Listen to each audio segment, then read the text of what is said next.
زما تړلی لاس او ستا درنې سپېړې یو ورځ خو به جانانه دا حساب کې راولم. السلام علیکم ورحمت الله وبرکاتو. زه یم ستاسو ورور ستاسو ملګری عمر خان. امید لرم چې ټول به روغ جوړ یې. د نن نه تقریبا یو کال مخکې ما د پی کې پچپن د یو سی پی صدي باره کې یو ویډیو جوړه کړې وه چې د دې ځای د ټول نه غټه مسله هغه د بجلۍ ده. دلته 18 غنټې لوډ شیډینګ وي، یعنې په 24 غنټو کې 18 غنټې موږ ته بجلي نه وي. او زه به دا ویم چې د پاکستان به داسې یو ځای هم نه وي چې هلته دومره زیات لوډ شیډینګ وي. په د دې نه مخکې ما ویډیوګانې جوړې کړي او په هغې کې ما ایم پی اے ایم این اے اعلی حکامو ته درخواست کړی دی چې د دې مسلې څه حل راوځي او دا مسله دې حل شي. لیکن تر اوسه پورې زمونږ هغه مسله په هغه ځای باندې ده، تر اوسه پورې زمونږ هغه مسله نه ده حل شوې. زه نن چې دلته ناست یم نو د ایم این اے ایم پی اے ته درخواست دپاره نه یم ناست، بلکې خپلو عوامو ته ناست یم، د یو سی پیر صدي عوامو ته او د یو سی پیر صدي چې کوم خوشه علاقې دي د ویلیج کونسل قطبګر عوامو ته ناست یم چې د خپل حق دپاره اواز چوت کوي. دا ایم این اے ایم پی اے دا زمونږ دپاره هیڅ څه کولو والا نه دي او دا نه هیڅ څه مونږ دپاره کوي.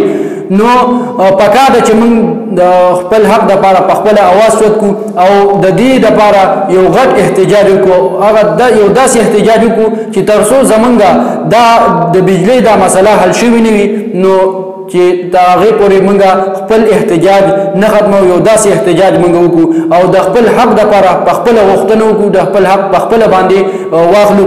ځکه چې موږ ایم پی اے ته ایم این اے ته د هغو حجرې ته لاړو، هغو سره ملاقاتونه مو کړل، هغو خپل مطالبې پیش کړې، لیکن تر اوسه پورې نه موږ ته ایم پی اے او نه ایم این اے د هغو د سایډ نه موږ ته هېڅ کار مطلب د بجلۍ هېڅ حل موږ ته راونه وتو. نو زما د یو سی پیر صدي ټولو عوامو ته دغه درخواست دی چې راپاسئ دا وخت دی تر څو چې تاسو داسې چپ اوسېږئ نو دا به هم حلي چې لکه څنګه چې اوس دی زمونږ که چېرې مونږ راپانسېدو او مونږ د خپل حق دپاره اواز چوت نه کړو نو زمونږ بیا آینده هم دا حل وي لکه څنګه چې اوس دی. یعنې 18 غنټې بجلي مونږ ته اوس نشته، نور سهولتونه خو مونږ ته هسې هم نشته دی.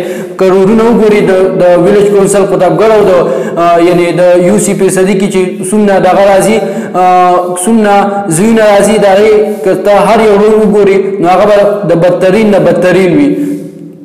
نو دغه یو بجلي پکار ده، د بجلۍ سره هیڅ نه کېږي ځکه چې د دې نه بغیر ګزاره ډېره زیاته ګرانه ده.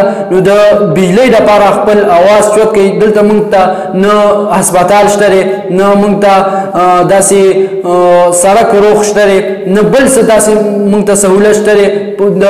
دغه خبره که زه وکړم د ګیس نو بله اوس موږ د ایم پی اے جمشید خان سره هغه ملاقات کړو. موږ د علاقې نه ډېر کسان تللي او د کوم چې موږ ته پیپ لګولی شوی دی هغه د 4 انچو په ځای باندې 2 انچه لګولی شوی. بهرحال د دې ناروا لوډ شیډینګ خلاف موږ له پکار دي، د یو سی پیر صدي عوامو له پکار دي چې د دې خلاف موږ اواز چوت کړو.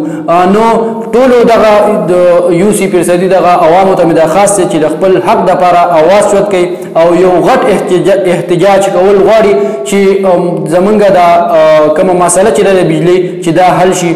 ډېره ډېره مننه کوم دا وخت د راکولو، دا پیغام د سره د ویډیو سره مخکې زیات نه زیات شیر کړئ چې زما د اواز د یو سی پیر صدي او د خوشه علاقو چې کوم ځای کې داسې د بجلۍ دا حل وي نو چې هغه هر یو کس ته زما د اواز ورورسي. ډېره ډېره مننه کوم د وخت د راکولو. د لوی الله فامان.